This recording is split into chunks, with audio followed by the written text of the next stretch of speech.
दिल्ली में सहयोग बहुत ज़ोर से बढ़ रहा है और जब कोई चीज़ बढ़ने लग जाती है तो याद रखना चाहिए कि उसका फैलाव ज़्यादा होते वक्त उसकी जो सबसे कीमती चीज़ है उसकी क्वालिटी वो गिरनी नहीं चाहिए।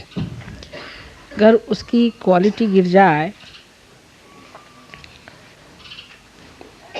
तो ऐसे फैलाव से कुछ फ़ायदा नहीं होने वाला। इसलिए सहयोगियों की क्वालिटी भी अच्छी रहनी चाहिए। अब आपसे एक बात निवेदन करना है कि आपके माने आपको जो परमात्मा से मांगी हुई 3 चीज़ें होती हैं वो तो दे ही दी। एक तो होता है सालोक्य,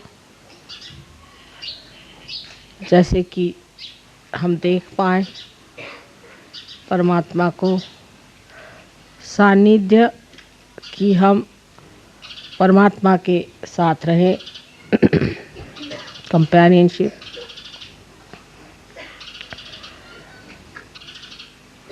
और सामीप्य माने हम परमात्मा के पास रहें। 3 चीज़ तो आपने प्राप्त की और ऐसी बहुत से बातें हो रही हैं जिससे ये भी आप जान सकते हैं कि हम वास्तव में भगवती हैं।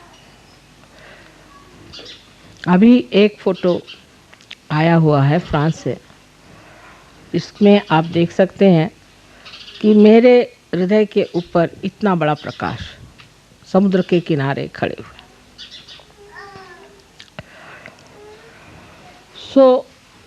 ऐसी अनेक चीज़ें हुई हैं। आकाश में बादलों पर भी मेरे फ़ोटो आए हैं। तरह तरह से चीज़ों से आप ये सिद्ध कर सकते हैं।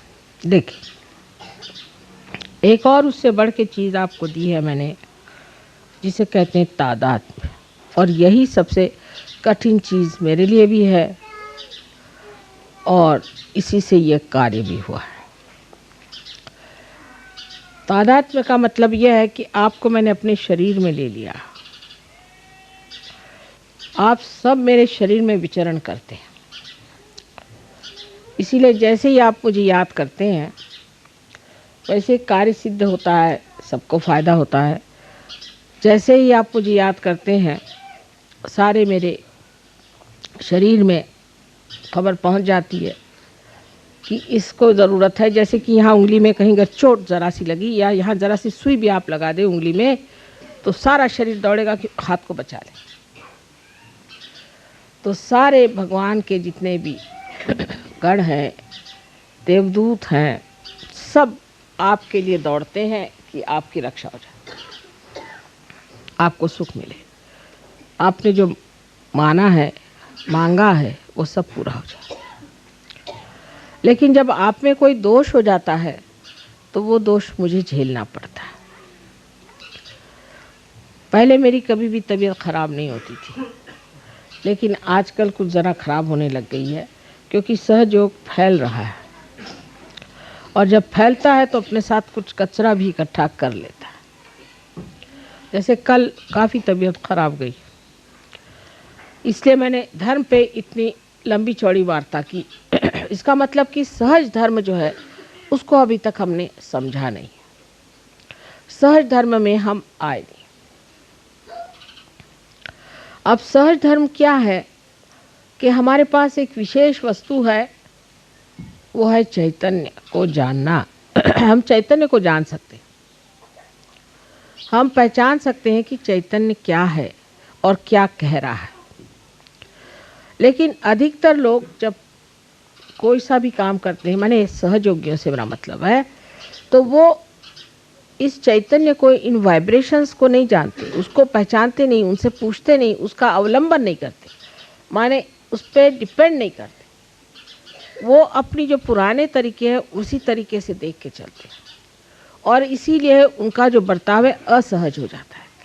अगर आप हर बार ये सोचें कि हमें चैतन्य के सहारे चलना है और चैतन्य की संवेदना लेकर चलना है तो आप सहज धर्म में आ जाएंगे। और जब सहज धर्म में आप सब आ जाएंगे तो मेरी तकलीफ़ें अपने आप दूर हो जाएंगी। क्योंकि जैसे ही आप में कोई तकलीफ़ होती है फ़ौरन मेरे चक्र बहुत ज़ोरों में चलना शुरू कर देते हैं और इतने ज़ोर से चलते हैं कि उससे मुझे तकलीफ़ हो जाती है। हालांकि मैं बीमार नहीं कभी पड़ती हूँ, सिर्फ चक्र ज़ोर से चलते हैं और वो बेकार, क्योंकि आपको तो उसका अंदाज भी नहीं लगता, आप तो जानते भी नहीं, कभी कभी आपको उसका लाभ भी नहीं हो सकता। क्योंकि मन से, हृदय से, बुद्धि से, हर तरह से आपको सोचते रहना चाहिए, सतर्क रहना चाहिए कि क्या मैं सहज धर्म में हूँ या नहीं। अब सहज धर्म में मनुष्य जो है वो किसी चीज़ से कॉम्प्रोमाइज़ नहीं कर सकता, क्योंकि अब मैं सहज धर्मी हो गया। आप कोशिश करें कॉम्प्रोमाइज़ करने का, आपको तकलीफ होगी और मुझे भी तकलीफ होगी। अब हम क्या करें माँ, इसमें तो करना ही पड़ता है कॉम्प्रोमाइज़, तो मुझे को सहना ही पड़ेगा, मैं भी क्या करूँ।